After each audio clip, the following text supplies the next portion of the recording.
بہت بہت مبارکباد ہماری طرف سے اس کامیابی پر. کیسا لگ رہا ہے؟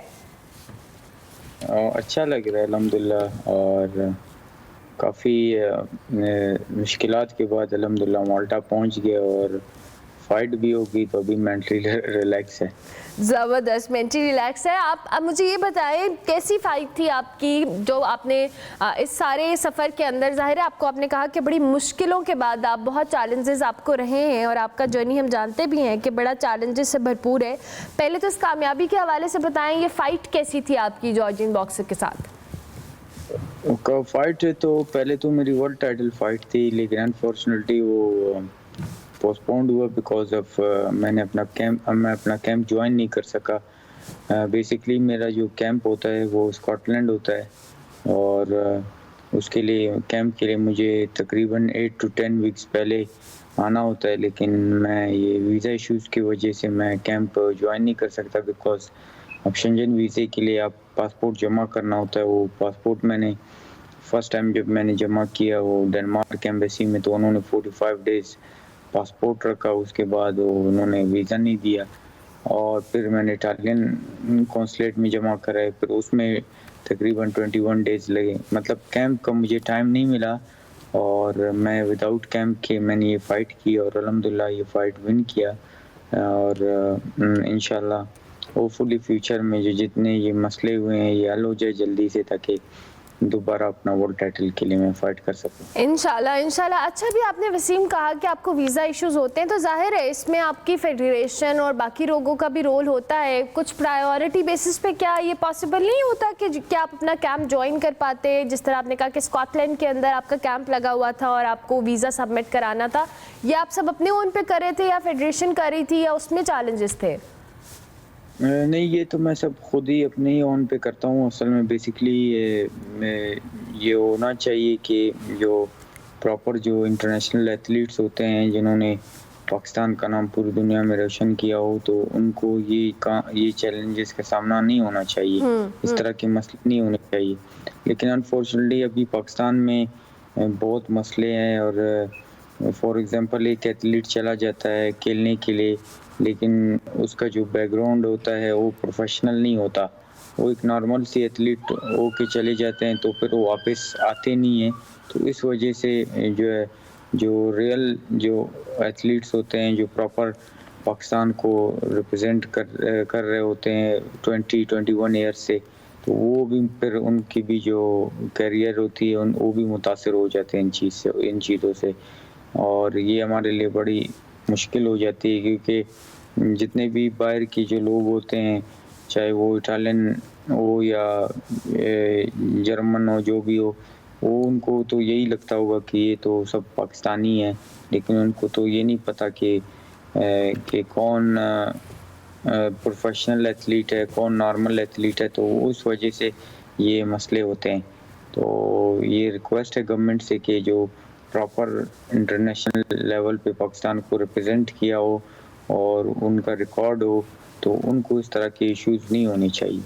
آئی ایم ویری سرپرائزڈ کہ آپ کی یہ 13ویں پروفیشنل کامیابی ہے and still you are facing visa issues, اور آپ کو یہ ڈاکومنٹیشن کے مسئلے ہیں. اور یہ کیوں ہے؟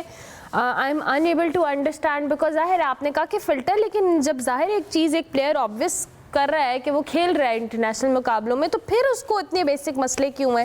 اچھا مجھے یہ بتائیں وسیم کہ یہ جیسے میں نے کہا کہ 13th آپ کی پروفیشنل کامیابی ہے، مجھے تھوڑا سا اپنا بیک گراؤنڈ اس حوالے سے بتائیں کہ آپ نے یہ جو ساری فائٹس کی ہیں، جتنی بھی آپ کو یہ میڈلز ملے ہیں، یہ ٹائٹلز جیتے ہیں، اس کے بعد آپ کو کوئی سپورٹ، کوئی چیز اس طرح سے نہیں ملی آپ کی فیڈریشن کی طرف سے، حکومت کی طرف سے؟ اگر آئی ایم شیور کہ ابھی ڈاکومنٹیشن کے مسئلے کے حوالے سے تو ہم بات کر رہے ہیں.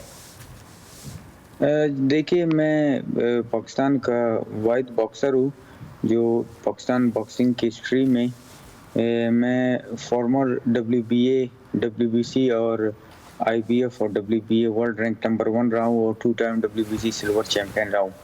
اور میں اس سے پہلے ایمیچور باکسنگ میں کامن ویلتھ کا بھی 2 دفعہ میڈلسٹ ہوں، ایشین گیمز کا بھی ہوں، ورلڈ چیمپئن شپ جو ایمیچور کا ہوا ہے اس کا بھی میں گولڈ میڈل ہوں. تو یہ مطلب اس طرح ہے کہ میں نے 2004 سے میں نے انٹرنیشنل لیول پہ پاکستان کو ریپرزینٹ کیا اور میں پوری دنیا پہ رہا ہوں باکسنگ کے سلسلے میں. اور میں بڑے بڑے جو جتنے بھی دنیا کے ٹاپ کلاس کے بڑے جو کمپنیز ہے, جیسے بڑے بڑے جو پروموٹرز ہیں, ان کے ساتھ میں نے کام کیا ہے. مجھے آج تک اس طرح کا کوئی ایشو نہیں ہوا, لیکن انفارچونیٹلی مجھے پہلی دفعہ ہے. لیکن آج کل تو پاکستان کے حالات اس طرح ہیں کہ بڑی مشکل ہے کہ سمجھ نہیں آتا کہ کیا ہو رہا ہے ملک میں. تو یہ ہمارے لیے کافی پریشانی ہے, اور انشاءاللہ آئی ہوپ کہ یہ سارے چیزیں ٹھیک ہو, تاکہ ایتھلیٹس پاکستان کے جتنے بھی جس لیول پہ جاتے ہیں انٹرنیشنل لیول پہ, وہ جا کے پاکستان کو ریپرزینٹ کرے اور پاکستان کا نام پوری دنیا میں روشن کرے. انشاءاللہ اللہ کرے کہ آئندہ آپ کو ایسا کوئی مسئلہ نہ ہو. اور آپ کہہ رہے ہیں کہ آپ کو یہ پہلی دفعہ ایشو ہوا ہے. اچھا, اب مجھے یہ بتائیں کہ ظاہر ہے جب آپ ایک فائٹ یا ایک کمپٹیشن کھیلتے ہیں تو اس کے بعد آپ کو ریکور کرنے کے لیے اٹ ٹیکس ٹائم. تو کتنا ٹائم لگتا ہے جنرلی آپ کو ریکور کرنے میں فائٹ کے بعد؟